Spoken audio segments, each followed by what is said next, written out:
Thanks for joining us. An initiative meant to build trust between police and school children has been scrapped in the U.S. state of Massachusetts.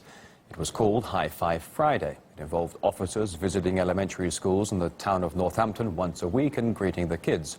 The program initially received wide support in the community, but as it turns out, not everyone was happy. Concerns were shared that some kids might respond negatively to a group of uniformed officers at their school.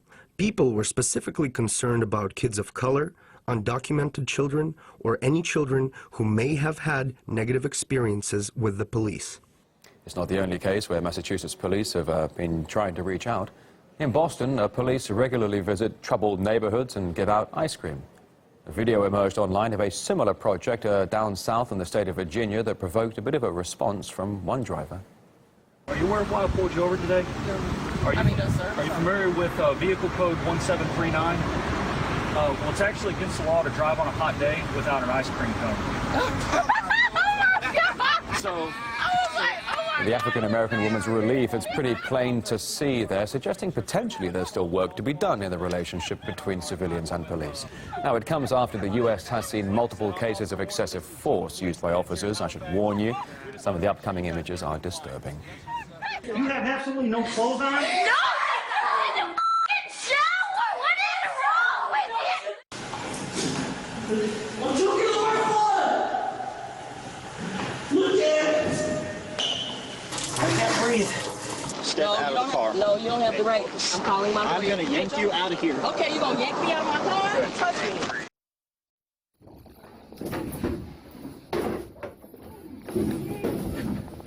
Hands behind your back.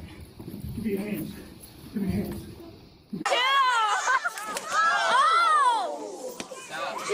You okay?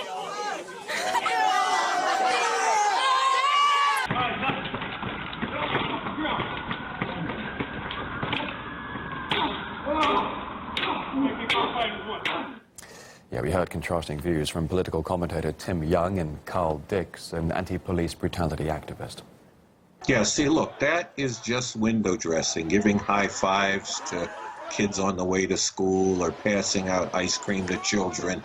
That's just window dressing aimed at fooling the public about what's really going on. Canceling the initiative, and the reasons they canceled the initiative, saying that minority children might be scared by them, sounds kind of racist and stereotyping. Why should a minority, or why would a minority student be afraid of a police officer if no one's done anything wrong? It kind of sounds, you know, a little iffy.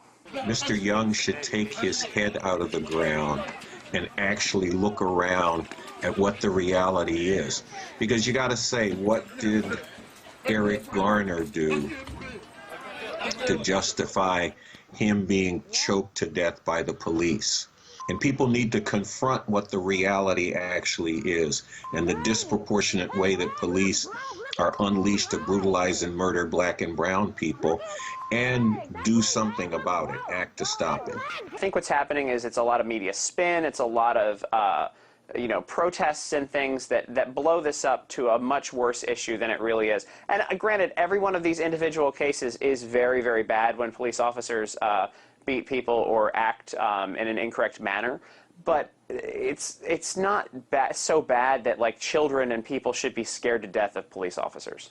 I don't want my kids to go to school and have a bunch of cops standing out there in front of the school giving them high fives, because one, you're talking about children who have a very different experience in their communities with the police, and one where they are terrified of them. And then two, the parents were thinking, these cops are trying to fool my kids, get them to thinking that they're on their side, they're friendly. What can be done to correct the mistrust with police? It's actually allowing the police to interact with people. I mean, if you're saying that police are too scary for kids, then you're saying they're too scary for you and they shouldn't be there. If you don't want to be protected by the police, then, you know, move to somewhere where there aren't police, or just tell the police that they don't need to come to your community anymore. Hillary Clinton's former campaign chief, John Podesta, blames the FBI for the Democratic candidate's presidential election defeat. There are at least forces within the FBI that wanted her to lose. I'm not sure They were prepared to, they really understood the alternative, but they wanted her to lose. Podesta was referring to the FBI's decision to reopen its probe into Clinton's emails from her time as Secretary of State. Of course, it was just days before the November election. And that move was triggered by the release of emails hacked from John Podesta's very own account, which contained several damaging revelations. In one email, he wrote that Clinton had begun to hate everyday Americans. Also, Clinton was apparently said to be cultivating certain media outlets.